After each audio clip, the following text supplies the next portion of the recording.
ये कहानी एक ऐसे गरीब बच्चे की है जिसने बचपन में ही ठान लिया था कि वो एक दिन बहुत अमीर आदमी बनेगा, लेकिन उसके पास कोई रास्ता दिखाने वाला नहीं था।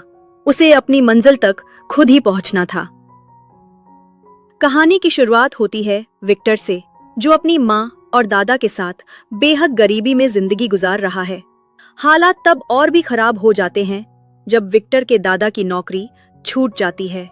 उसी दौरान उसकी माँ भी एक अमीर आदमी के साथ चली जाती है और विक्टर और उसके दादा को अकेला छोड़ देती है। विक्टर उसी दिन ठान लेता है कि अब वो इतना पैसा कमाएगा कि कभी किसी की मोहताज नहीं रहेगा। अब विक्टर बड़ा हो चुका है, वो शहर जाना चाहता है। उसके दादा उसे विदा करते वक्त $200 देते हैं और कहते हैं, शहर में खूब मेहनत करना और हमेशा खुश रहना। विक्टर शहर पहुंच जाता है, लेकिन उसके पास इतने पैसे नहीं होते कि वो कोई कमरा किराए पर ले सके। एक जगह किराए का कमरा देखने जाता है, लेकिन उसका किराया ही $200 था। मजबूरन उसे रात फुटपाथ पर बितानी पड़ती है। अगले दिन वो एक कंस्ट्रक्शन साइट पर काम मांगने जाता है और मजदूर के तौर पर काम शुरू कर देता है। पूरा दिन मेहनत करता है, लेकिन जब पैसे मिलने की बारी आती है तो उसका ठेकेदार आधे पैसे काट लेता है और कहता है सिक्योरिटी के नाम पर रखे हैं। उसके पास अब भी इतने पैसे नहीं होते कि वो किसी ढंग के कमरे में सो सके, इसलिए वो एक बेंच पर जाकर लेट जाता है। वहीं सोचता है कि अगर यूं ही चलता रहा तो कभी आगे नहीं बढ़ पाएगा। अगली सुबह वो उठकर अच्छे कपड़े खरीदता है ताकि उसे आत्मविश्वास मिल सके। फिर एक कैफे में बैठकर अपने लिए एक फर्जी इनकम सर्टिफिकेट बनाता है, जिसमें उसकी इनकम $20,000 दिखाई जाती है।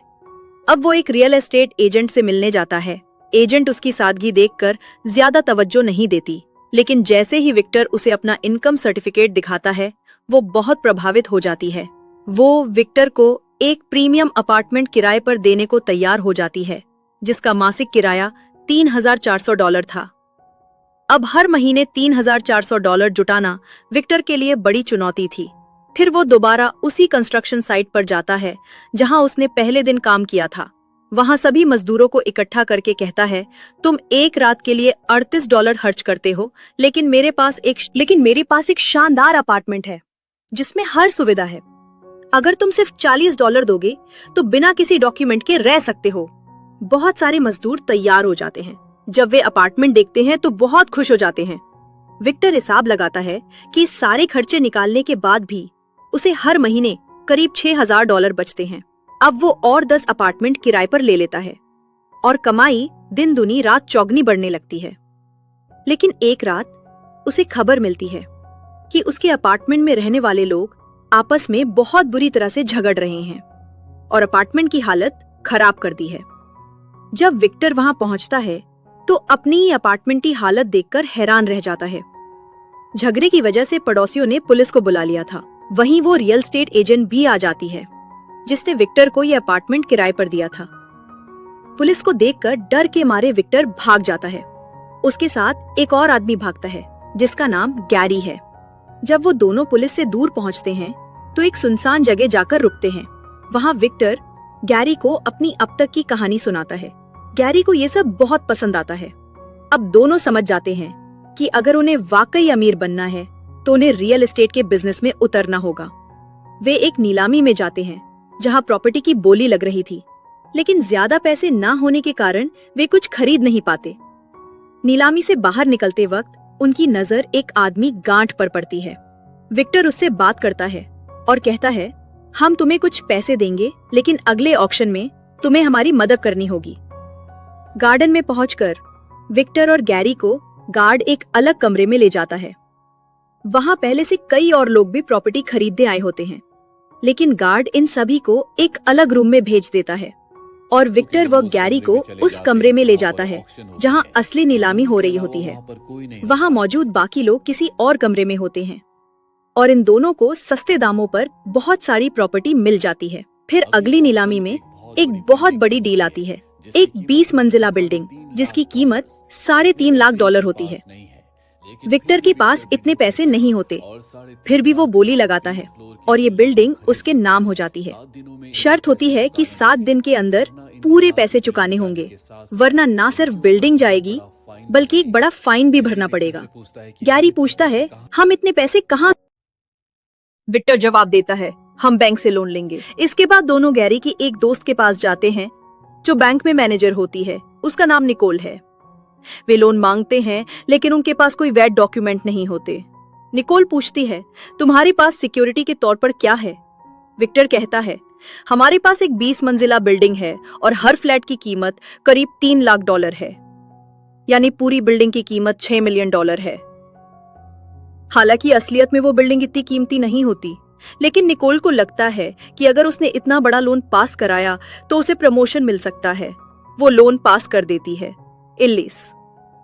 इसके बाद विक्टर गैरी के दोस्त की मदद से उन लोगों के नंबर निकलवाता है जो प्रॉपर्टी में इन्वेस्ट करना चाहते हैं या खरीदना चाहते हैं। वो सभी क्लाइंट्स को देखने के लिए बुलाता है, लेकिन उससे पहले विक्टर और गैरी खुद बिल्डिंग देखने जाते हैं। रेजिस्टिंग जाकर उन्हें एहसास होता है कि बिल्डिंग की हालत बेहद खराब है। अगर वे इसे ऐसे ही दिखाएंगे तो कोई भी खरीदार नहीं मिलेगा। अगले दिन सभी क्लाइंट्स आने वाले होते हैं, इसलिए दोनों अपने तीसरे साथी के साथ मिलकर पूरी रात मेहनत करते हैं। दीवारें पेंट करते हैं, सफाई करते हैं ताकि फ्लैट अच्छा दिखे। अगली सुबह क्लाइंट्स आते हैं।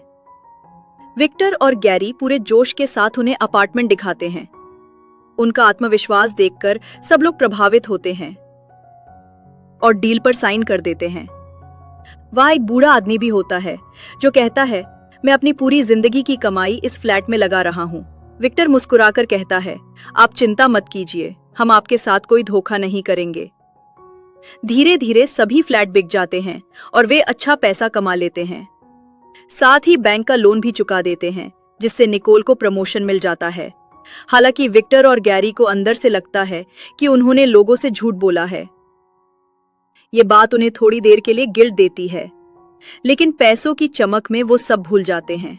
अब विक्टर निकोल को डेट करने लगता है और दोनों की शादी हो जाती है। लेकिन विक्टर की भूख अब भी खत्म नहीं होती।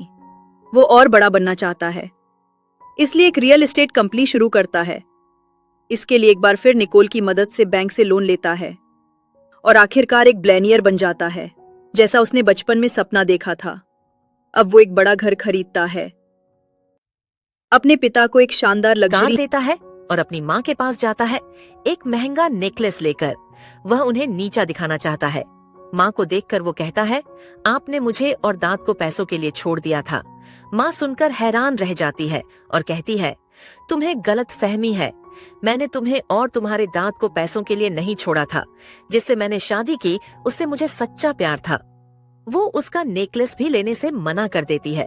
विक्टर को इस सच्चाई को जानकर बहुत दुख होता है। उसे समझ आता है कि उसने अब तक जो भी कमाया था वो सिर्फ अपनी माँ को नीचा दिखाने के लिए कमाया था और वो पूरी तरह गलत था। अब विक्टर बहुत ज्यादा फ्रस्ट्रेट हो जाता है और तय करता है कि अब जितने पैसे उसके पास हैं उससे भी कई गुना ज्यादा कमाएगा। इसलिए वो एक इंश्योरेंस कंपनी खोलता है। इसके लिए वो बहुत सारे एम्प्लॉयज को हायर करता है। साथ ही अब वो अपनी फैमिली प्लानिंग भी शुरू करना चाहता है। जो बेशकीमती नेकलेस उसने अपनी माँ के लिए लिया था, अब वो अपनी वाइफ निकोल को दे देता है। लेकिन गैरी कहता है, तुम्हें ऐसा नहीं करना चाहिए था। निकोल मेरी बचपन की दोस्त है, वो मनी माइंडेड है, उसके लिए पैसा ही सब कुछ है। मैं जानता हूँ तुम उससे प्यार करते हो, पर ये तुम्हारी गलती हो सकती है। इस तरह विक्टर की जिंदगी में सब कुछ अच्छा चल रहा होता है। उसने बहुत सारे पैसे कमा लिए होते हैं। एक दिन जब वो गैरी के साथ अपने ऑफिस में बैठा होता है और गेम खेल रहा होता है, तभी उसकी फाइनेंशियल एडवाइजर आती है। वह बताती है कि कंपनी के अकाउंट टैक्स अथॉरिटी के पास गए हैं और उनके मुताबिक कंपनी ने मिलियंस ऑफ डॉलर्स टैक्स नहीं चुकाए हैं। जल्दी ही ये टैक्स भरने होंगे, नहीं तो कंपनी पर बड़े बड़े लीगल एक्शन लिए जा सकते हैं। यह सुनकर विक्टर और गैरी दोनों परेशान हो जाते हैं। असल में विक्टर ने अब तक जो भी पैसा कमाया था वह सब घर, गाड़ियों और लाइफस्टाइल में लगा दिया था। वो भागता हुआ अपने घर जाता है जहां निकोल अपने बच्चे के साथ होती है। विक्टर पूछता है, वो नेकलेस जो मैंने तुम्हें दिया था वो कहाँ है? निकोल कोई जवाब नहीं देती। दरअसल वो नेकलेस अब घर पर नहीं होता और निकोल यह नहीं बताती कि वो कहाँ गया है। विक्टर को गैरी की बात याद आती है। तब वो गैरी से पैसों की डिमांड करता है। गैरी कहता है, तुम मेरी सेविंग्स टैक्स में भरना चाहते हो? विक्टर जवाब देता है, नहीं, मैं टैक्स में नहीं भरना चाहता। मैं उन पैसों से और प्रॉपर्टी खरीदना चाहता हूँ। मैं अपने काम को और आगे बढ़ाना चाहता हूँ। इसके बाद वे अपनी कंपनी की एड टीवी पर चलाते हैं। साथ ही अलग अलग शहरों में और भी प्रॉपर्टी खरीद लेते हैं। उन्होंने अपनी सारी कमाई बिजनेस में लगा दी है। अब उनके पास पैसे नहीं बचे होते, लेकिन उन्हें पूरा भरोसा होता है कि उनके नए प्रोजेक्ट से उन्हें बहुत बड़ा फायदा होगा। लेकिन तभी निकोल को पता चल जाता है कि विक्टर ने उसे चीट किया है। वह अपने बच्चे को लेकर घर छोड़ देती है और कोर्ट में डिवोर्स फाइल कर देती है। अब विक्टर के पास निकोल नहीं होती, इसलिए बैंक भी उसे लोन देने से मना कर देता है। विक्टर के पास बहुत प्रॉपर्टी होती है, लेकिन वे सारी की सारी निकोल के नाम पर होती है, इसलिए वो किसी भी प्रॉपर्टी के बदले पैसा नहीं ले सकता। अब उसका बिजनेस पूरी तरह डगमगाने लगता है, पर फिर भी वो हार नहीं मानता। वो गैरी से कहता है, हमें अपना खुद का बैंक खोलना होगा ताकि अब वो खुद लोन दे सके और सिस्टम में गेम कर सके। फिर वो सेंट्रल बैंक से लाइसेंस के लिए अप्लाई करता है और पुराने बैंक के एम्प्लॉयज को अपनी नई कंपनी में हायर कर लेता है। वो गवर्नमेंट ऑफिसर के पास जाते हैं जो लाइसेंस देता है, लेकिन ऑफिसर कहता है, तुम्हारे पास बैंक खोलने की क्वालिफिकेशन नहीं है। विक्टर उसे बहुत सारा पैसा रिश्वत के रूप में देता है और वो ऑफिसर लाइसेंस जारी कर देता है। इस तरह विक्टर अपनी कंपनी को डूबने से बचा लेता है। वो और गैरी इस जीत का जश्न मनाते हैं, लेकिन एक रात उनके घर पर पुलिस आ जाती है और विक्टर को गिरफ्तार कर लेती है। उसके ऊपर बहुत सारे गंभीर आरोप होते हैं, टैक्स चोरी, लोगों को धोखा देना, सस्ती प्रॉपर्टी को महंगे दामों में बेचना और सरकारी अफसर को रिश्वत देना। अब विक्टर सलाखों के पीछे होता है।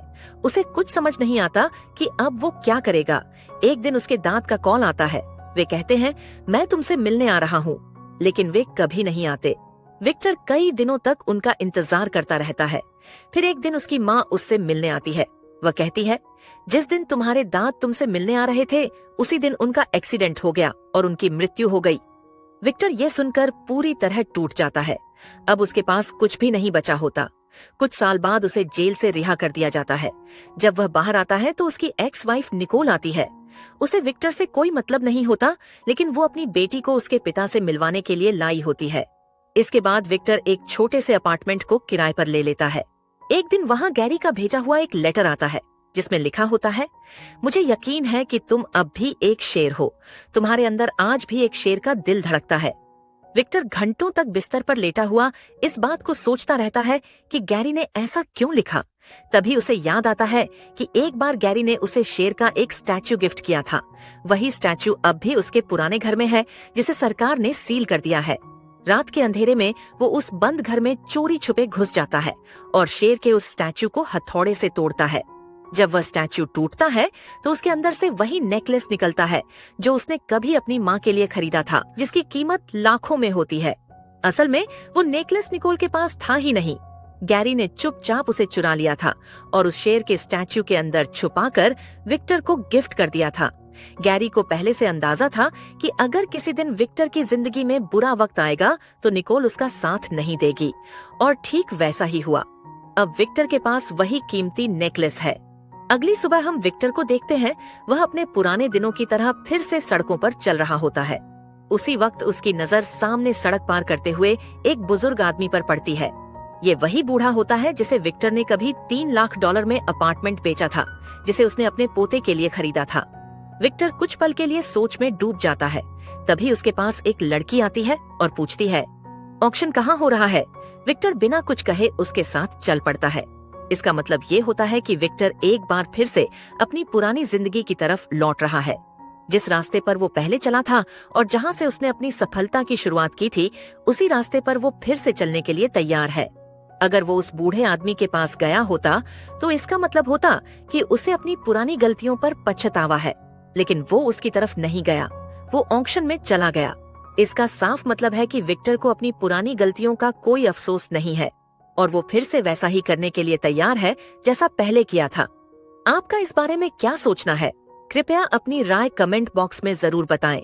हमें उम्मीद है कि ये कहानी आपको पसंद आई होगी।